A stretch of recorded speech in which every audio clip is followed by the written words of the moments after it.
सुरजेवाला साहब ये बोले वो बोले को ये सब सारा सब झूठ है। और वो हमारे माइनॉरिटी के साथ हर वक्त खड़े हैं और माइनॉरिटी के वास्ते टिकट भी निगम वो एमएलसी बहुत कुछ दिला चुके हैं। ये जो भी कह रहे हैं सारा सब झूठ है। और दावणगेरे के अंदर ये बाई इलेक्शन हमें हमारा मंसूबा बीजेपी को हराना, उनके सिद्धांतों को हराना, आरएसएस के सिद्धांतों को हराना है।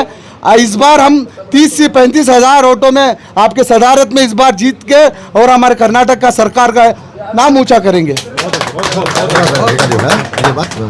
ನಮ್ಮ ಹಿರಿಯರಾದಂಥ ಸುರ್ಜೇವಾಲಾಜಿ SSC ಅವರು, ಸೆಕ್ರೆಟರಿ ಸಲೀಂ ಅಹಮದ್ ಅವರು, ರಿಜಾನ್ ವರ್ಷದ್ ಅವರು ನಮ್ಮ ದಾವಣಗೆರೆಯಲ್ಲಿ ಶಾಂತಿ ನಿಲುವು ಸಿದ್ದರಾಮಯ್ಯಜಿ, DK ಶಿವಕುಮಾರ್ ಜಿ, ಸಲೀಂ ಅಹಮದ್ ಅವರು, ರಿಜಾನ್ ವರ್ಷದ್ ಅವರು, ಸುರ್ಜೇವಾಲಾ ಅವರು, ಅನೇಕ ಎಲ್ಲ ಕಾಂಗ್ರೆಸ್ ಮುಖಂಡರು ದಾವಣಗೆರೆಯಲ್ಲಿ ಶಾಂತಿ ನಿಲುವು ಏನು ತಂದರೆ DK ಶಿವಕುಮಾರ್, ಸಿದ್ದರಾಮಯ್ಯಜಿ ಅವರು, ಆ ನಿಟ್ಟಿನಲ್ಲಿ ನಾವು ಶಾಂತಿ ಪ್ರಿಯರಾಗಿ ಕಾಂಗ್ರೆಸ್ನವರು ನಾವೆಲ್ಲ ಹೋರಾಟ ಮಾಡುವಂಥ ಜನ BJPಗೆ ಹಿಂದೆ ತಳ್ಳಿ ನಮ್ಮ ಅಭ್ಯರ್ಥಿ ಸಮರ್ಥಿಗೆ 35,000 ಹತ್ತತ್ರ ನಾವು ಮತದಿಂದ ಗೆಲ್ಲಿಸ್ತಾ ಇದ್ದೀವಿ.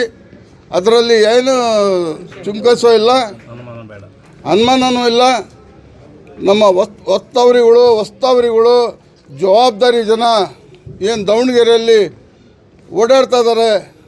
ದರಿದ್ರಕ್ಕೂ ಕನಿಷ್ಠ ನಮ್ಮ ಸಲೀಂ ಅಹಮದ್, ರಿಜಾನ್ ವರ್ಷದವ್ರ ಜೊತೆಗೆ ಚರ್ಚೆ ಮಾಡಿ, ಅಸಮಾಧಾನ ಇದ್ದರೆಲ್ಲ ಚರ್ಚೆ ಮಾಡಿ ಅವರು ಖಂಡಿತವಾಗೂ ನಮಗೆ ಈ ಮಾತು ಗೊತ್ತಾಗಲಿಲ್ಲ. ನಮ್ಗೆ ಈಗ ಗೊತ್ತಾಗಿದೆ. ನಮ್ಮ ಸಮಾಜದ ಮಾಜಿ ಅಧ್ಯಕ್ಷರು, ಮಾಜಿ ನಗರಸಭಾ ಸದಸ್ಯರು ಏನು ತೀರ್ಪು ತೊಗೊಂಡಿದ್ದಾರೆ, ಆ ತೀರ್ಪದ ಮೇಲೆ ನಾವು ದಾವಣಗೆರೆ ದಕ್ಷಿಣ ಕ್ಷೇತ್ರದ ಮತಬಾಂಧವರು ಸಮರ್ಥಿಗೆ ಗೆಲ್ಲಿಸ್ತೀವಿ ಅಂತಕ್ಕದ್ದು ಅವರು ಕಡ್ಡಾಯವಾಗಿ ಹೇಳಿದ್ದಾರೆ. ದಯವಿಟ್ಟು ಗೆಲ್ಲಿಸ್ತೀವಿ, ಅದರಲ್ಲಿ ಎರಡು ಮಾತಿಲ್ಲ. ಜೈ ಹಿಂದ್, ಜೈ ಕರ್ನಾಟಕ.